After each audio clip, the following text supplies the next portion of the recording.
Welcome to Literary Deep Dives and Discussions with me, A.L. Liskey, the author of the Lattice Scheme, the Unseen Operative series, and today I am joined by my husband. Hi. So today we are fast forwarding to a podcast that I've been very excited about, which is discussing mistakes, and we're probably going to make some mistakes during this podcast, so this is fun.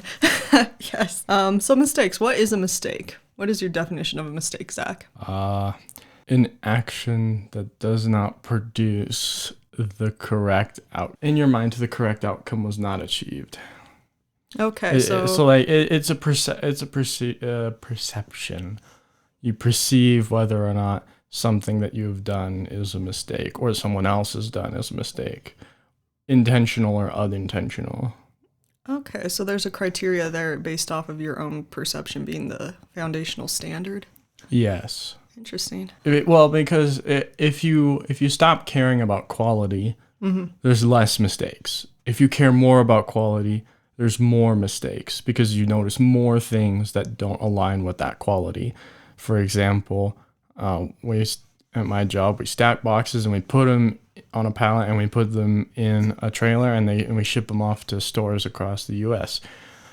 If we stop caring about how that quality looks, if we say, oh, some of these boxes can be crushed, oh, some of these boxes can just not even be there in the order, we can just ignore that, then we can say there's less mistakes, or at least we can say that we're doing our job without caring about those things. Like they don't become mistakes anymore that are... Yeah, I kind of get what you're going at, yeah. I mean, even so, I think there is room to say that the mistakes were still made, that those things still exist, but for the most part, when people are talking about mistakes, usually they're pointing out something that they've noticed, that something that's not supposed to be there. And there would be a more universal definition of whether something is or isn't a mistake if everybody had the same criteria. Yeah, criteria or standards. Yeah. So when we ship something to a store, some stores complain way more than others. Yeah. And that's just because of their quality as standard, and we have to pay attention to that. Precisely. So yeah, mistakes are heavily perception based.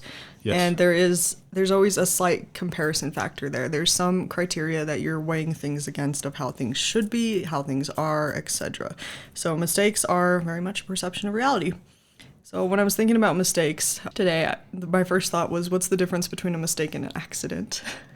Because it's easy to have the two kind of become intermingled in some minds. Like, yes, when we say accident, if we think about like traffic accidents, we're going to be like, a lot of that was out of people's controls. But at the same time, it might have been a mistake because a drunk driver, Is it an accident that you drank? No, because you made that choice.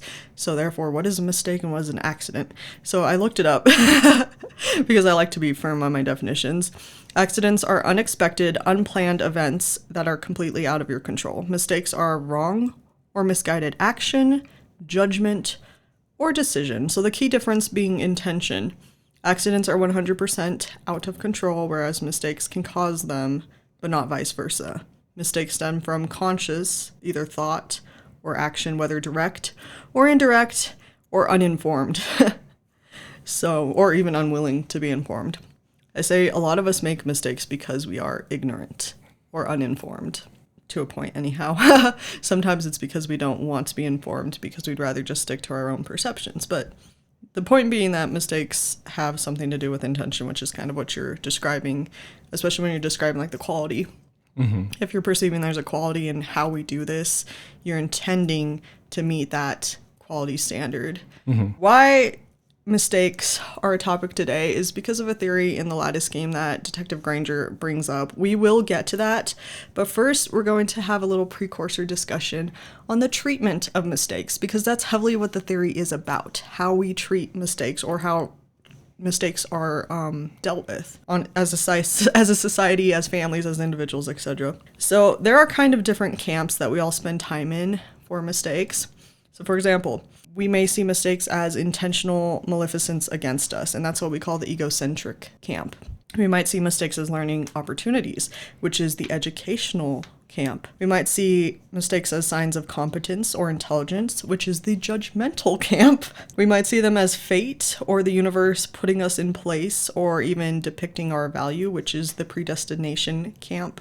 Or we might see mistakes as completely non-existence, as in nothing is wrong, it's all just cause and effect, and you just live and deal with it, and that is the stoic camp. So those are just kind of different ways that we as humans tend to look at mistakes. There are several more. Those are just a couple that I have pulled out.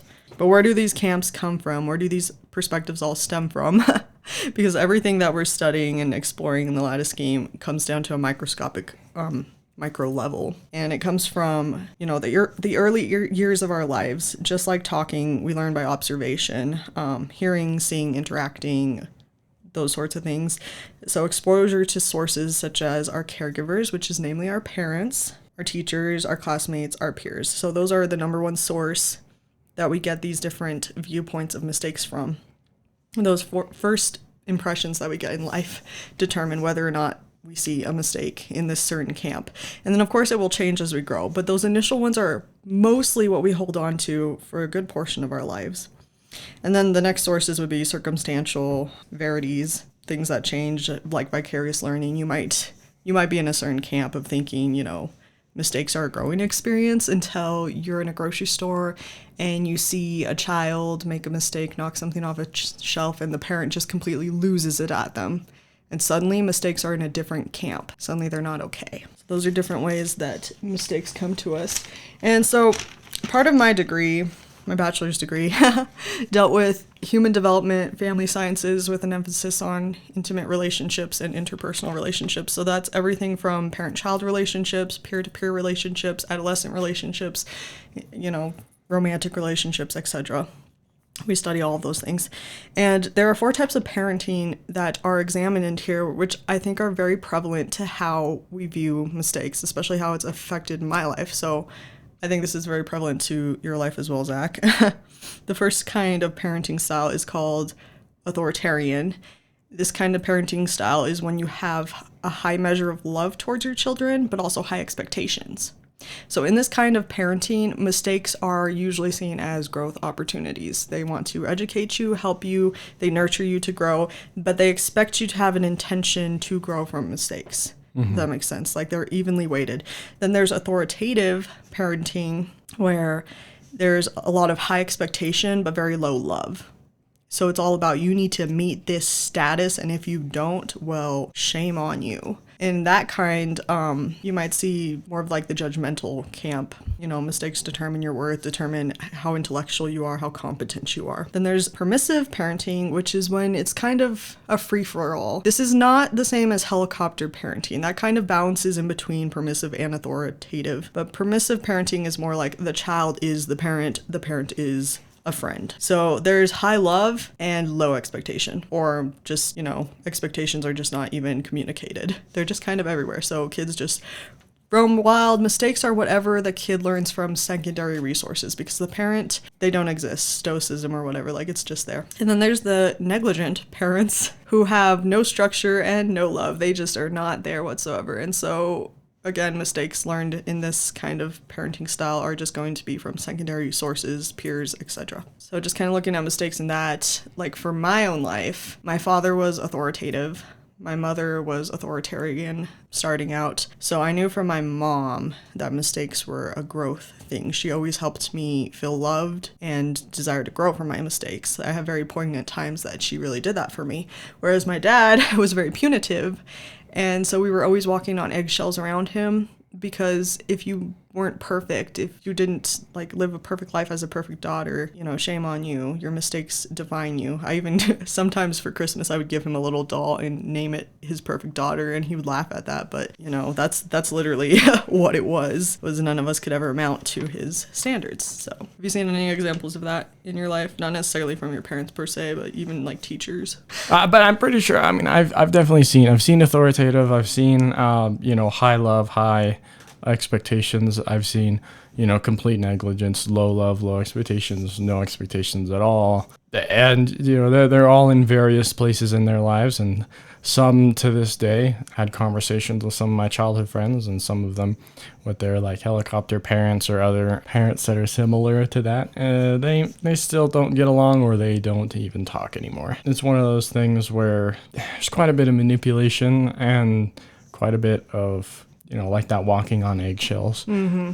But I think that there is kind of a commonplace, you might say, for a lot of different things. There's a lot of little aspects of everything that I think could be useful, beneficial in various scenarios. But for the most part, I think high love and high expectations, at least for me, makes the most sense for looking for, what I would expect out of myself as a parent, or what I would hope to be most of the time. But when it comes to mistakes, I've seen some of those kids make serious mistakes, and the consequences were not good.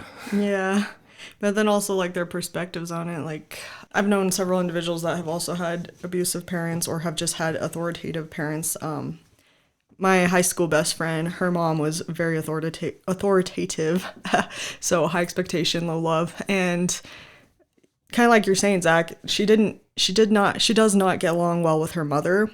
So whenever she makes a mistake, it's interesting. Her attitude is, I'm never going to meet up to your standards, so who cares about you? But I've also seen the opposite, where because I'm never going to meet up to your standard, I'm not even going to try. So the way that a child's perspective on mistakes is framed by the parents' treatment of mistakes really matters for our trajectory later in life. So those early roots are critical. And they're also critical because we often judge a person or a situation by how and what mistakes are exposed and then how they're dealt with. Like how many of us, again, that grocery store scenario, you might see a parent fly off the handle at their kid and you think, dang, you're a suckish parent. Like we make judgments just like that. For school, your entire classroom environment as a kid specifically, but then going forward as well, is kind of built off of how teachers discipline you on mistakes. So I had two teachers that came to mind when I was thinking about this topic. One was my 5th grade teacher, who I came to love because she had high expectations. And I think she did actually have high love. She just showed it in a very interesting way. But she would literally call out your mistakes in front of the whole class.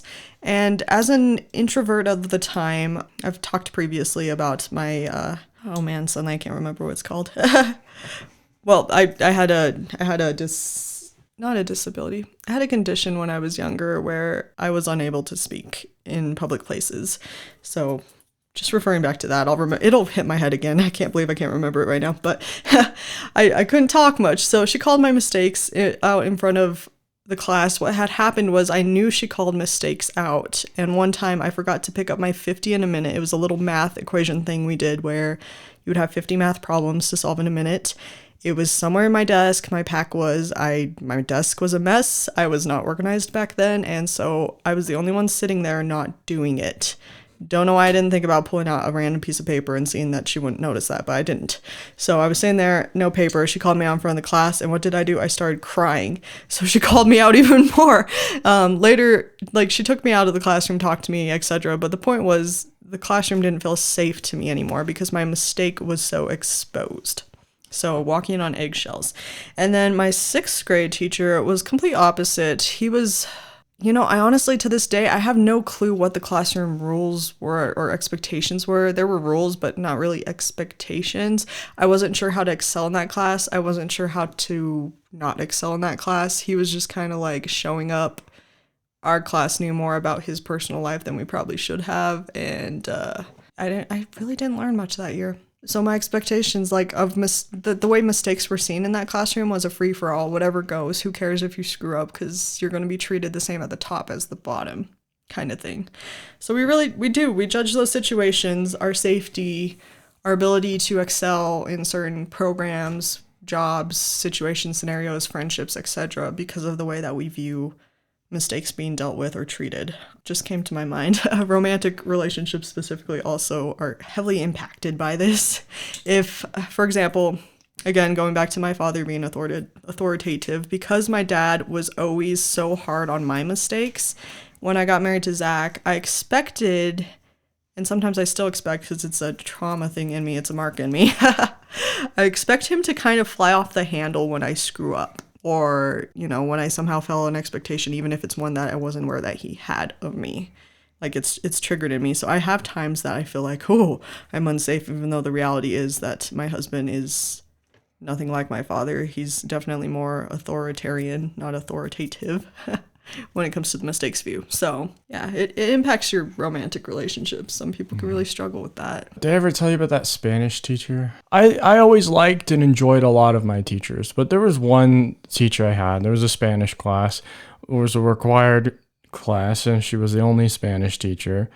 And she just was very strange and rude and did a lot of weird things. But she ended up having a pretty large, I don't know, distaste for me, because she had really high expectations. Mm-hmm. She expected all of the kids in the class, even the ones with learning disabilities, to just pick up Spanish and just learn it. Like, she all called us lazy. Every single one of them. Didn't even matter if you had a learning disability or not. With me, with my ADHD and also having zero interest in Spanish, mm-hmm. I didn't pick up a whole lot of it.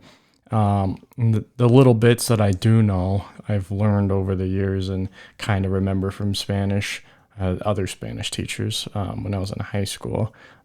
But, you know, this middle school teacher, so impatient, so rude.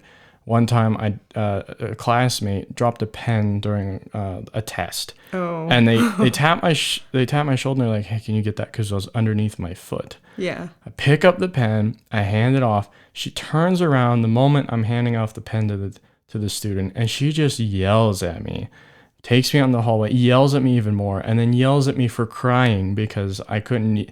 I was so just flabbergasted. I mean, I was very scared of adults. I didn't know how to talk to them, and I also didn't feel like that they believed me because they already have their preconceived notions or whatever. Mm-hmm. And so it's like trying to explain to her was nearly impossible, that all I was doing was giving the kid a pen and that I wasn't talking and we weren't cheating. And she gave me detention several times, and our detention was supposed to sit there and study the alphabet for Spanish for like an hour. Yeah. And so I sat there and pretended to study it for an hour multiple times. And so, because I didn't, and she's one of the reasons why I've neglected to really take Spanish seriously. It's because I'm like, oh, she would talk on and on about how Spanish is the better language, and she's a full-on American. I don't know what her problem was, but yeah, that's. She had a lot of pride in herself too. Such a strange lady. I didn't know what her problem was, but I think she just hated kids the way that she treated us. It's possible. So definitely you didn't feel safe in that environment, but it's an interesting scenario to bring up because you weren't the one that made the mistake in that scenario. She might have perceived it as such. Yeah. But yeah, the other kid didn't get in trouble. Yeah, like you were literally just trying to help out a classmate. Mm-hmm. But what we see here is, you know, one of the biggest mistakes in society and individuals is because we perceive that there is a mistake, it's our reactions to it. It is a mistake to react excessively to what we think is a mistake without knowing that it is. But at the same time, it can also be a mistake to hyper react even if you know it's a mistake. Like for you as a kid, her job as a teacher is to teach you, to help you learn. You know, she should be having that education mindset. That is the standard we expect from teachers as a society. And yet, after she treated you like that for what she perceived as a mistake, thus making a mistake herself, did you actually want to learn? No. Not even a little bit. Yeah, and it's a shame because now you have a wife who speaks Spanish and she'd love to speak Spanish with you, but you don't speak Spanish. So we could say in a way that she kind of robbed you of that learning experience, and that is a mistake on her. But again, what it comes down to is, how do we treat mistakes? Are we in that judgmental camp? Going back to, several podcasts ago, I said that our lives are not our own. Because we impact each other. And that is the thing, is how I treat the mistakes I perceive in myself and others seriously impacts others. It can make or break them in a lot of ways. And I am accountable to my fellow men to try to, perpetuate growth in them, to empower myself as well, instead of bringing them down. That's not, and empowerment isn't saying, you do whatever you need to do. It's not that. It's treating a person like a civilized person, giving them a chance to learn and to grow instead of condemning them and being punitive. Real justice is giving the needed good. We've talked about justice before. The needed good is not to stifle somebody's learning to make them feel bad. We want them to change, and change doesn't happen by being punitive. Mm-hmm. So that is a thing. We're going to look at a couple literary examples of how mistakes have been shown in classical literature and contemporary literature. I have a couple examples here. I know you haven't read all of these, but I can give you kind of the basis of the books. So we'll start out with the first one. Have you read The Great Gatsby? I can't remember if I did or not. I know other kids did, and I think I took the same classes, so maybe. If I did read it, I didn't retain anything about it. I don't blame you. Someone else who's listening to this is probably going to say, darn you for not understanding this greatest book in all histories. I have a friend who thinks this is the greatest book in all history. I don't. That is my personal opinion of The Great Gatsby. Is not great. I respect the author. I do. I respect the author. I don't like the book, and that's okay. It's not for everybody. But in the whole book, Jay Gatsby, he is the main character. He's essentially pursuing this girl that he once was in love with. And, well, she's married now to this other guy, Mr. Buchanan, and he's abusive and whatnot. But Mr. Jay Gatsby, he's gone out, he's gone rich. He's built up an empire all to bring this girl back to him because he made a mistake of letting her go. He lets that mistake, or what he perceived was a mistake, literally control his entire existence. Everything he does is about this remorse he feels. So to him, the way that he sees mistakes is mistake equals regret. Regret equals mistake.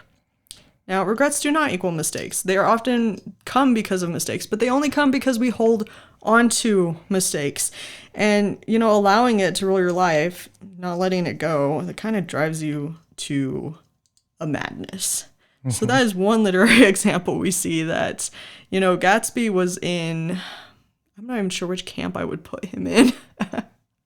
Kind of the fatalist camp, really. The world is telling you your place and who you are and your value.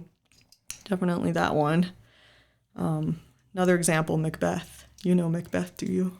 I'm trying to think of which one that is. Essentially, Macbeth and his crazy wife, they end up murdering a friend. This is the premise we're going on, just basic. Sure. They murder a friend. He feels like it was a mistake. He regrets it deeply. He goes utterly mad. So does his wife. So that's all we need to know for this discussion. But yeah, sure. Okay. He's kind of in that same camp where I did something wrong. He did it out of greed. Slightly different than Gatsby. He wasn't necessarily trying to win a girl back, but it was out of greed and pressure from his wife. And you live your life in this constant state of the past. You don't grow. You don't change. You don't bring any good into the world. You're miserable. And in his case, you go mad. That is the power of perspective. Sure. Not just how we view mistakes, how we view ourselves and lives in general, but the point being that if you make a mistake, especially a really bad, illegal, murderous mistake like that. I mean, yeah, something a lot more extreme is definitely harder to. I know people want to chalk down mistakes as something really small. Mm-hmm. People would say that's not really a mistake, and many people also say it's not a mistake you can come back from. To an extent, I think it's true both ways. Mm-hmm. I think people can come back from massive mistakes like that, and other people really can't, and they deserve to enjoy the misery. They deserve to I guess reap those consequences. Yeah. Justice. The justice of that. I think there are just some people who are not fixable, but they don't want to change. Yeah, they don't want to change, so they shouldn't be given a second chance until they're ready to change, and some people just won't. And there's a difference for that. But yeah, larger mistakes harder to overcome, and not everyone can overcome larger mistakes, but everyone can overcome most mistakes in this Very life. much. I mean, even within, so holding in front of us principles of justice are the way that it is in society. Like, Macbeth murdered somebody, we would put him in jail. That is where he needs to be for the public safety. Fact. That is just what would happen. Can he still change in prison, though? And the answer is yes. If your perspective of mistakes is that I can still learn and grow. I have known folks, I had a teacher, she worked with prisoners. She would take some of our program to them and teach them, these women in prison. And she had these remarkable stories to share about them, how they've changed. I've heard so many ecclesiastical stories about people who have found, the Lord, Jesus, in prison. And they have became incredible people because of that. Not all of them necessarily get out, but even there within their captivity, they have found a liberty within the limitations, going back to my last podcast. So, it's everybody can change. There is a justice factor in there, but mistakes, at the end of the day, whether big or small, there are consequences. Whether you intended it for sure, and then you realize, oh, I screwed up and that was a bad mistake, or whether you didn't intend it and it happened, no matter the level, there are consequences to deal with, and how you choose, which mistake camp you choose to be in, whether I'm going to grow from this or let it dictate my value or be a stoic about it or a fatalist about it, that is going to determine who you are from that point. So now we're going to go to the gold standard, Pride and Prejudice, and not Lizzie. Pride and Prejudice, Mr. Darcy is somebody that I would consider a golden standard of the proper way to view and treat mistakes. So Mr. Darcy, in Pride and Prejudice, he judges Lizzie and her family, thinks they're just a bunch of buffoons, thinks her sister Jane is after his friend Charles for his money, so he separates the two because that's in his power, because he's trying to look out for his friend. Did he make a mistake? Yes, because Jane was actually legitimately in love with Charles and Charles was legitimately in love with Jane. So he learns about this mistake after Lizzie blows up at him after he confesses his love for her, which is awkward. We're not going to get into that.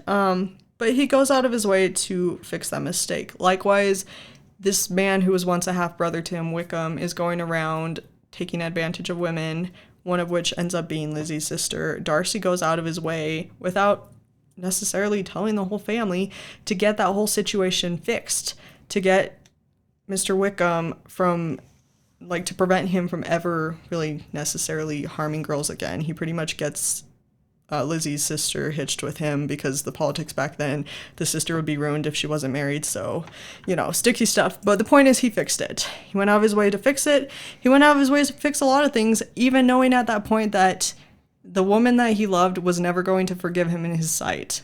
He just did it because it was the right thing to do. He could fix his mistakes. He could be a better person. And that was life. And he was okay with it. Now, they do end up getting together and married and all that. And everyone's like, woohoo, romance. But the point being, if you view mistakes as something that you can be accountable for, to learn from, to grow from, and to do your best to fix them, you're going to be a better person. And if you're lucky, life might work out like a fairy tale. Even if you're not lucky with that, your life is going to be a heck of a lot better than living in that woe is me misery camp, And then sometimes other people will help us fix our mistakes. One of my favorite classics, Great Expectations, Charles Dickens. Love Charles Dickens. Pip, he makes a mistake where when he becomes well off, he judges his Uncle Joe, his brother-in-law, Joe, who really raised him and was a friend to him, puts him down. Later, Pip is sick. Joe comes, nurses him back to health, and Pip is feeling so bad that he judged him. And Joe forgives him and helps him see that, yeah, you made a mistake, but you can move on because I'm going to let you move on. If we treat mistakes as things that people can grow from, we're a lot more likely to forgive them and to give them that chance to move on. So Joe is a wonderful example, another golden example. So now we're going to move on to detective fiction. I love detective fiction. That's why I write detective fiction. So mistakes are made in detective fiction, but as the case goes on, they work through it to resolve it. Mistakes are not the ultimate block and barrier. They're more like speed bumps. They get over them, they grow from them, they address them, they move on, and they learn from it for the next time. It's very rare to see a detective in a series make exactly the same mistake in the next case, unless it's slightly supposed to be comedic or intentional. So there's resilience in that. And that kind of reminded me of a fun Sherlock Holmes quote where he says, "Success does not consist in never making mistakes, but in never making the same one a second time." Sherlock Holmes also has other views of mistakes where he says, like, there's nothing more deceptive than an obvious fact, meaning false impressions or mistaken judgment can kind of butcher how you see mistakes. And emotional qualities are antagonists to clear reasoning. You know, when you are emotional, you're going to make more mistakes more likely because you're basing your actions on emotions. That's kind of where that's going. So that's Sherlock Holmes. But we're going to read the passage now that I wrote for Detective Granger in the Lattice Scheme. This is the theory for today, and this is not something that, when I wrote this, I had never considered this before, because this is a very opposite approach of looking at specifically mistakes in hierarchies than the world often perpetuates. But we're going to consider this together. So this is way, way, way towards the end, like chapter 29-ish. Detective Granger and Azure, they are in a car. They are driving to the park to figure out where Carmen Laurent has disappeared off to. And he's in the passenger seat, and he's kind of laughing over a case. And so she says, "People's errors are funny then?" He says, "What you will find time and time again, Prescott, is that the majority of mistakes are not caused by malice, but by mixed judgment or human influences, sometimes cultural, sometimes emotional. What is amusing is the manner in which we humans attempt to patch those mistakes and how often we assume the worst possible outcome for them. It is quite myopic to the reality of mistakes, which is the majority of them are simply opportunities for growth." Growth until one loses their job over it. She shifted uncomfortably in her seat, wondering if Alma might feel that way about having mistakenly missed keeping Azure from progressing in William's studies. See, that assumption again, that mistakes and failure mean doom and the end. She replies, "Copious amounts and severities certainly do." And he says, "Yes, there is a truth to that, yet many still mistake the amount of grace granted at various levels, and with it the corresponding potential for growth." Come again, she was not altogether following. "Consider this," Phineas presented. "The lower you are positioned in the organization, the more swiftly your mistakes are addressed, so that you may learn and grow from them. That kind of environment, if viewed correctly, is more enabling than punitive. On the other hand, the higher you rank, the more mistakes you are allowed before correction occurs, therefore growth. Thus, being permitted many mistakes prior to any correction often breeds overconfidence and stunts personal growth." "I see," she nodded slowly, steering the car towards the highway exit. "That certainly seems to match your profile."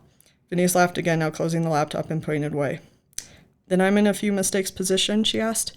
"Yes," he answered without hesitation. "Your mistakes are corrected quickly, and thus you improve in skill and intelligence at an accelerated pace. It might feel as though everyone is out to get you, but upon reflection, I believe you will find that you've grown astronomically in your role as an agent, thanks to those fast, uncomfortable corrections. Yes, Prescott, you are in a one-mistake position." He paused, then added with a dry note, "And I am not." So essentially, it goes against what we normally think, is that when you are in a higher position in an organization, that, you know, your mistakes are bad and you're going to immediately get penalized for them. Or we think that they get off scotch-free from mistakes. And what Granger's kind of presenting is a balance of both of those. See, the more visible you are in a higher position, like celebrity status, everyone's going to see your mistakes and judge you. That is a fact of life. Are you going to change from them or be corrected from them? Probably not, because you're famous. What he's looking at is more of the regular hierarchies that we go to, like Zach works retail. There are the retail ground workers, there are the managers, the upper managers, the upper managers, etc., through the region, through the state, etc. And so what Granger's essentially saying is, for example, Zach being at the bottom, being new to the work, every time he's learning in the work and being corrected, it's quick because they want him to get the job right, because every day his hands are, managing all these different loads, and he has to make sure that they're on the right truck, match the right numbers, etc. All of those things. It's really necessary that he be corrected right away to do his job. That's the same for any, the entry-level positions of any job are like that. You will be quickly corrected, and thus you will learn and you will grow faster and faster, just like you are in elementary. But then as you go up into the organization, Nobody's going to be there standing over your shoulder giving you corrections all the time. Why? Because you are now expected to have that level of experience and intelligence. That's the reason that we trust what doctors say over somebody who just likes to dabble in science studies but has no degree. I'm a lot more likely to listen to a doctor who is a specialist in my gut disorder than somebody who's like, well, I just read off the internet, you need more fiber, because they have that experience. But if said doctor or said manager, makes a mistake, a small mistake, nobody's going to be there to be like, actually, you should do it this way. Actually, it'd be better this way. And so they accumulate more and more mistakes before somebody corrects them. And the problem with that is, those major mistakes that we read on the news when a doctor does do something really astronomically scary or whatnot. The first thing that came to mind is, the doctor that was over Michael Jackson. But those big things that happen come over a series of small mistakes not being addressed. They don't get seen until the big boom, and that's a problem because nobody wants to screw up that badly. So it is a little bit of envy to be at the top position and to not continually receive that growth that you did at the bottom. But at the same time, you are sitting in a better position because you have higher intellect, experience, etc. to work with. So there's that. And of course, at the same time at the top, you are accountable and able to receive feedback. You'll see like doctor surveys after you go to a specialist. If people were to answer those specifically and honestly, it would probably help doctors a lot more than we often do. I tried to answer those correctly, but feedback is important. Ultimately, the point though being, what mistake position are you in? And what are you doing about how you see mistakes in that position? Are you choosing to try to identify and grow from them, which is something that Detective Granger tries to do with his mistakes, as we will continue to see through the second book of the Unseen Operative series? Or are you in a multiple mistake position without seeking growth? Or are you in a one mistake position where you get that correction after every one mistake and not willing to grow? Or vice versa? Like, where am I on this chain? What do you think? One thing that comes to my mind, especially since I am, in addition to my professional career, I try to make entertaining YouTube videos, and being at such an entry level on my videos, even though I have been doing it for several years, I'm not by any means someone of high influence or high status, I guess you could say, on that. And so even though I am technically in a one mistake position for that, there's nobody to correct me except myself. Structure matters, yeah. Yeah, so it's like, it's a structureless one mistake position, essentially, because I'm not making any money off of it, and I'm not, and I don't have very many people that watch everything that I post. I do have a handful, and it's slowly been growing, but it's one of those things where, I have all these mistakes. I have all these things that I make. Some of them are conscious. I know what they are. Some of them I don't know what I'm doing wrong in order to find more success and more growth. But you'll see individuals who are famous, whether they're internet famous or traditional Hollywood famous or whatever, you'll see that they make so many mistakes and people will try to call them out for it, but it seems like they're untouchable. Yeah, it's that same thing, whether it's why change it? I'm rich. whether it's a CEO who's doing something that nobody likes, and yet the company is still making millions of dollars, and everybody will criticize them with an article, but then they'll go back to, their stock will go back up in 2 months and everything will be normal again. It's one of those things where they've been allowed to make those mistakes, and even though we want to kind of correct these people and make them make a better choice that we think is better. One thing that's kind of funny about that is that, if you do make enough noise, you do make a big enough impact from the bottom. There are changes that can be made and sometimes are made, but to keep the structure working properly, there are enough mistakes that have to be ignored. You can't fix everything. Nor is it necessarily your job to. Yeah. Well, I mean, it's interesting because I do see that. I see exactly what you're talking about organizationally, but it's also just in our own lives. It's really good to have that growth mindset and try to change all the mistakes that we're making. But we make so many mistakes that you can't change everything, and we have to live with them, and we have to grow with them. And, there's a certain amount of tolerance that is necessary in order to continue to move forward, because you'll stay in one spot forever if you don't. Yes. If you don't move forward anyway, those mistakes will stay with you forever unless you choose to just move forward anyway. That's one of the glorious things about what I'm doing in my free time with my YouTube videos, is that there are so many mistakes in them. But if I move forward and continue to post anyway, eventually it'll get to a point where I can learn and grow from those things. But it's not, if I waited till I was perfect, I'd never post another video again. Exactly. And so this is a huge thing that I hope listeners in the writer community are taking away. Because as authors, especially indie authors, particularly indie authors, but it's related to all authors, even traditional published authors, we freak out when we realize our manuscript is not perfect. And by the way, it is never going to be perfect. There's this constant whining is what I call it, but it's more like lamenting, because, your feelings are valid and you're sincerely hurt that your story isn't perfect, that the editor wants you to fix XYZ, that you have edited over 27 times and you just keep finding mistakes. And we beat ourselves up about that and we halt. But with the growth mindset, there's another part of, the Bookstagram community that I have found on occasion. It's a lot more rare than complaining about being imperfect. But it's that, what do you do when you get that bad review, when you find out your manuscript is butchered? Do you keep going back and fix it?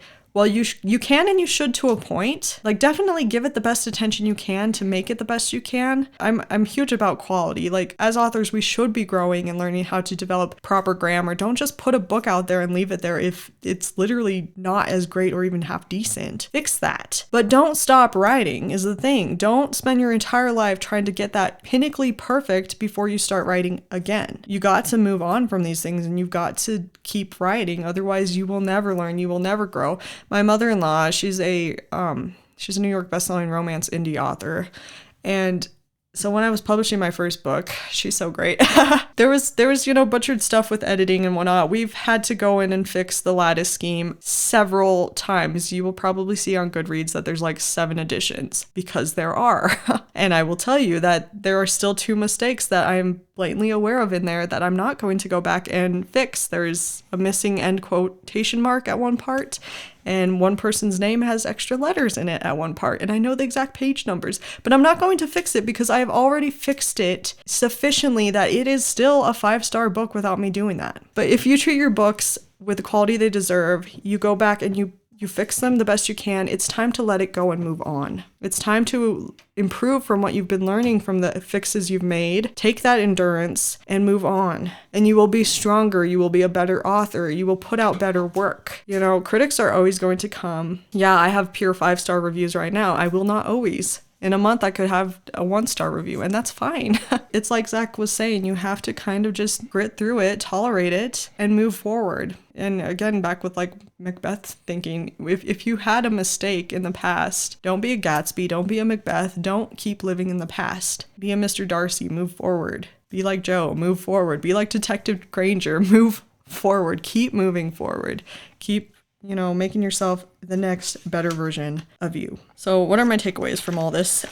For me, it's that mistakes that are responded to with honesty, care, compassion, and firm expectation or firm intent to improve. These are the backbones of growth. And also it's the framework for a peaceable and prosperous society. If we do that on an individual level, that is what impacts our interpersonal relationships, which impacts the community, which impacts the world. You think one person can't make a difference? Well, they can. And it starts with how we see and treat our mistakes and the mistakes of others. But also another takeaway is that mistakes that are condemned, belittled, ignored until they become a problem, or set as a defining characteristic of others, are the cruxes that destroy us as a society, because by so doing, we destroy ourselves and one another. This is pride, this is prejudice, this is loathing, this is shame, this is hate, this is envy. That's what comes from that. Like, to me, my perspective is that our number one biggest mistakes as a human race are assumptions. We mistakenly assume so many things.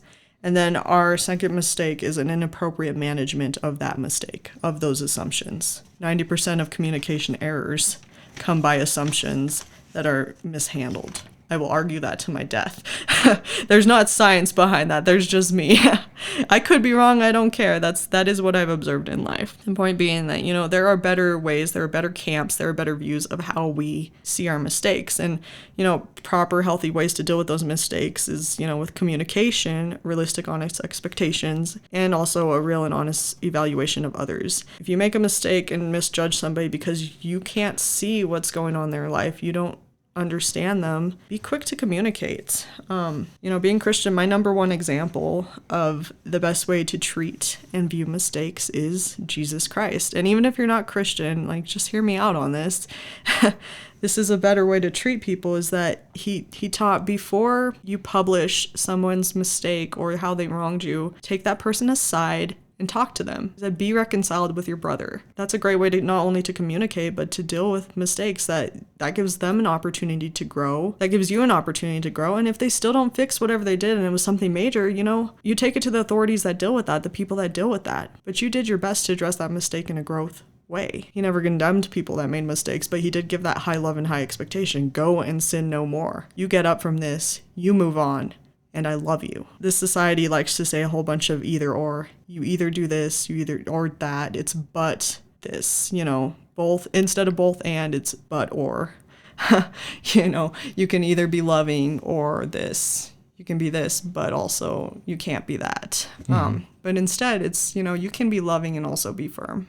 Yeah, I think I'll just, one last thing I'll say is that, you can be rude one minute and you could be nice the next. It's really up to you on whether you're willing to forgive others and forgive yourself for the things that you choose to do or that others choose to do.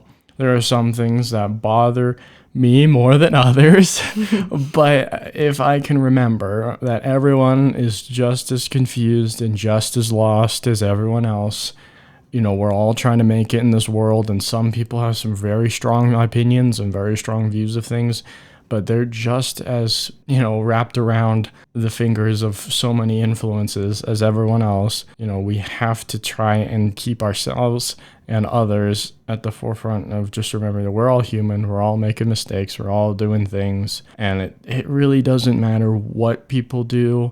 It's how we choose to treat them, how they choose to treat us, that we can make the most of our existence here, and how we can really make ourselves happier, even if everyone else decides not to forgive you. If you forgive yourself and you can just let a lot of things go, you'll be a much happier person, and you'll be able to stress a lot less over things that really don't matter, because a lot of what goes on in this life doesn't matter. But there are several things that do, and first and foremost, it should be the way you treat yourself, the way you treat others. And that's really the crux of it. Regardless of our mistakes, we can and we will find ways to make it better and make it worse. It doesn't matter, because things will get better eventually. Things can get better as long as we just let things go. Exactly. It is just that simple. I know we recoil to hear that as humans because we equate simple to easy. Simple is not easy. It's not easy to forgive yourself. It's not easy to move on from mistakes. We all struggle with that in one way or another, especially those of us who have made serious mistakes. I can tell you for years after making some mistakes that I have, that it has been a struggle to overcome things, but it is as simple as that, is learning to grow from it. What that growth requires to happen is different for everybody. It's not going to be easy, is what we're saying, but it is simple. And the coolest part is that we as humans have that power. Actually, at the end of it all, you don't really have a choice to live in your mistake. If you keep living in the past as if it's actually still happening right now because you can't fix all the consequences that happen because of it, you're living in a false reality. It's rather delusional, actually, because time goes on. People go on. We keep breathing. The sun keeps rising. It keeps setting. Life literally goes on past that mistake. And you can either move with it and try to navigate this new terrain and try to be a better person and grow from it, even when people around you might not be supportive from that. You have power to find a place that is supportive, even if it's hard. But yeah, life moves on. The mistake that you did 5 minutes ago, 10 years ago, 20 years ago, 19 years ago, it's done. So we can get up and move on. and be better and repair what we can, but let those affected by it move on as well. God's grace will cover the things that you cannot after you've done your best to cover them. So we'll just leave you in this podcast with those questions to ponder about is, are you in a one mistake position?